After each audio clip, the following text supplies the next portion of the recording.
In this video, I'm gonna show you how to enable and disable developer option on your Android device. It's easy. You just need to go to the settings of your phone, scroll down and go to About Device.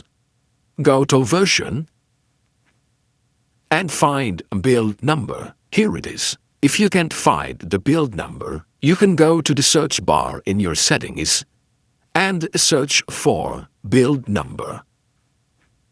And here it is. Now to enable developer option, you need to click on build number 7 times.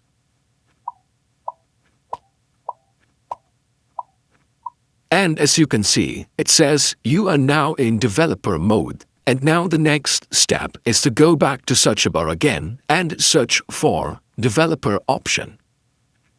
Here it is. Now as you can see, the developer option is now enabled. I can now access the advanced settings of my phone. To disable developer options, you just need to click on the turn off button here. Let me know if it works. Just comment down below for your questions.